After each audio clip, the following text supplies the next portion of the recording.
Welcome back to my video, or welcome if you're new here. My name is Rachel. I make YouTube video as a way to be creative outside of my 9-to-5 job. I am so happy to have you here. Today we're gonna hang out and have a little relaxing Friday fall night together. Today we're gonna make pumpkin cookies. I love baking in the fall. It's my favorite thing to do when I spend more time at home and I'm not sure what I should do for fun. Also, yesterday I went to have my hair dyed to this dark chocolate brown. I used to have vibrant copper hair. I had it for a year, and as much as I love it, I was ready to let it go because it was way too high maintenance. I would have to go back to the salon every 2-3 months because the copper would fade so fast, and I was noticing that my ends were really dry. Before the copper, I used to have blonde hair, so I've always had really bright colors. So I wasn't sure how I felt about it, but I kind of love it. It makes me feel a little bit more mature. Also, I think it turns out really great. I love that it makes my hair more glossy. It looks healthier, and I love getting my hair color because I feel like a new character every time, so that was really fun. But let's go bake some pumpkin cookies. I found the recipe online, so I'm excited to try it out. And is pumpkin cookies only fitting for this time of the year? So let's get started. So I got all the ingredients here. So we got sugar, unsalted butter, baking soda, flour, pumpkin puree, vanilla extract, cinnamon. Let me just preface this by saying my baking experience in the past has never been great. And I just realized that with baking, you have to be really precise with the measurement. And I'm just not a detail person, so maybe that's why I continuously failed. So we're gonna attempt to be as detailed as we can today. So hopefully this turned out fine, because it would be a shame if I cannot even follow this simple 6-step instructions.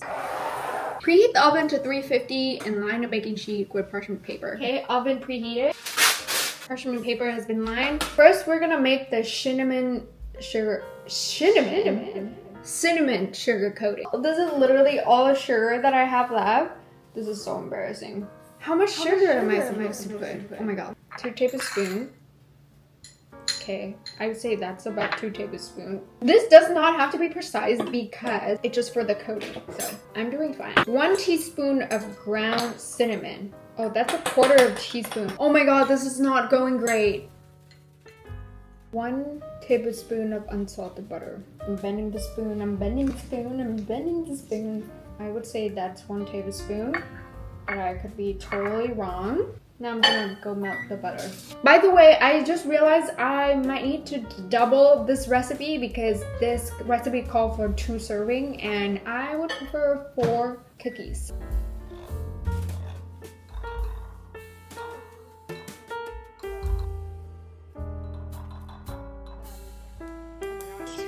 Whisk.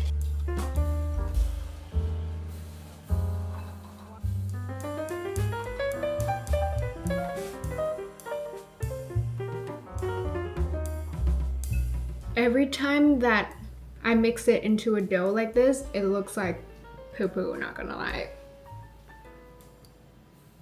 Our first little poo-poo. Oh my god, maybe I should stop saying that because I'm eating it later. Look at my hand.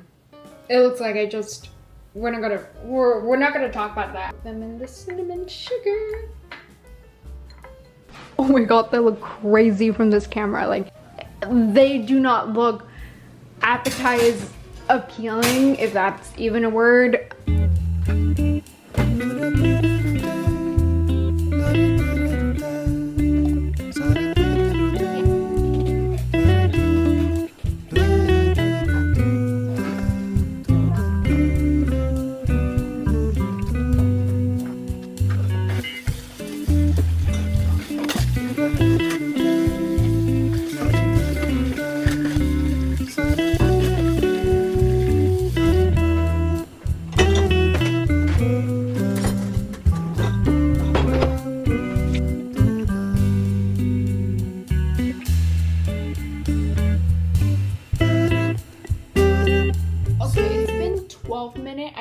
got the cookie, and they're kind of like puff up like this, but in the picture I'm pretty sure it should be flattened out. I don't know if I'm supposed to flatten it out, but that's what I'm doing right now. Like, I'm gonna flatten it out and maybe I'll put back in the oven for 2 minutes. A few moments later. The cookies are done. Let's have a taste to see how it is. I honestly don't have high hope for it, to be honest, but I also made myself a little tea to go with it. It actually tastes great. It doesn't look very nice though, but it tastes great. Hello, this is me from the future. I just want to say that I did attempt to make those cookies the next day again, and I kind of killed it. Insert some picture here. They look beautiful and they taste delicious, so I think I figured that out. I just want to mention that as a redemption for myself, because looking at the cookies that I made the first day, they do not look good.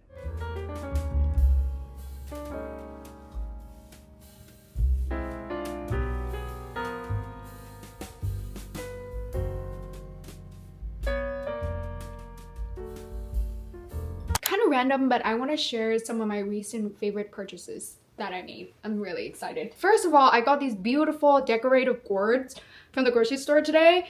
They're so unique. Each of them looks so different, and I think they make great decorative pieces for the fall season. I'm so excited to put these around the house later. I should have gotten more because I literally got all of these for $4 from the grocery store today. This is kind of TMI, but I think I found my favorite underwear brand. In the past, I never really cared what brand I got my underwear from, but now I learned to make more of a conscious decision because, you know, with underwear, they're really close to your... So I want to take care of my body and invest in quality underwear that made of quality material. So I found this brand called Cuckoo Intimate. All their items are made of 100% organic cotton. So I got the 3-pack. Oh my god, maybe I shouldn't have shown that. I'll put a picture here. They're so adorable. They also feel super comfortable, and I can tell that they're made of high quality material, and I know that this is gonna last for a long time. So I'm excited to get more stuff from this brand. They're expensive though, but you know what? This is an investment and I think it's worth it for me. Next up on my favorite list is this pair of loafer. Oh my god, look how beautiful this loafer is. Ignore the insole because I had to put an insole in because it was a little loose on me. They are my dream loafers. I love the shape. I love the tassel. I think that is really me when I see a tassel on a loafer. And also I'm gonna say I had the biggest dilemma when buying these loafers, and I want to explain why. This pair of loafer is made of calfskin, and I'm very aware with, you know, the ethicality of getting real leather shoes because there's concern regarding, you know, how animals are being treated. And this is something that I really care about because with my hair products, makeup, skincare, or even cleaning products around the house, I've completely transitioned to only use cruelty-free products. And with shoes in the past, because I wanted to go the cruelty-free route, I've gotten pairs that are made of vegan leather, but then I later found out that number one, they're just made of a whole bunch of plastic. I realized that they don't last, and because they don't last, after me wearing for a year or two, I ended up throwing these shoes out, which they will end up on landfill, and because they're made of plastic, it's not gonna biodegrade, and that just weighed heavily on the environment as well. So for this pair, I don't think I made the perfect decision. My thought process was that because it's real leather, it meant to last for a long time. I heard that people had real leather pieces for decades, and because it's such a classic shape, it's not, you know, trendy, I know I'm gonna have this for years and years and years to come, and because of that, I'm probably won't ever have to replace it, so I'm not feeling through the whole consumption cycle. I've also heard of other plant-based leather that are not made of plastic, like pineapple leather, mushroom leather, cactus leather, apple skin leather, but I'm not sure if those will last, and also they weren't super widespread and accessible yet, but I look forward to one day those become more popular and mainstream, and maybe that's when I'll consider. What I really prioritize right now is something that can stand the test of time, and I don't want to feel into that consumption cycle, and I'm also not interested in adding more plastic into my life. Also, another honorable mention, I got some basic t-shirts from Organic Basics. They're a sustainable, eco-conscious brand. Again, with the whole sentiment that I want to invest in pieces that are made of high qualities, that don't put a strain on the environment. These are made of organic cottons. They're super comfortable. They fit me really nice. I'm really happy with the purchase. I'm also learning to take care of them, like not putting them in the dryer every time so that they can last longer. The only downside to this though, I gotta say, is that they are a little thin for my liking. I prefer my t-shirt to be a bit thicker, but honestly, since I got this, I couldn't stop wearing it. It works great as the base layer. Now I'm going to do a 20-minute yoga flow. Good, then take a deep breath in. Exhale to release. Bent knees, nose turn. Pull back with the increases, soft bend. Press away from your yoga mat. Reach the crown with your breath. Inhale, drop the space between the ears and the shoulders here. And towards your thigh bones, downward facing dog. Claw through the fingertips. Index fingers are pointing forward here. Fingers on your next inhale, lift the right leg up high. Exhale, cross your right knee over to kiss your left elbow. Gaze forward, upper body's in plank. Inhale to kick it up. Squeezing your thighs to the midline. Five-legged dog. Exhale, shift it forward. Knee to elbow. Inhale in here. Exhale, the outer edge of the right foot. Close your eyes, find stillness for just a moment here. This was not planned today, but I need to go clean my bathroom because it's really disgusting right now. So cue the cleaning montage.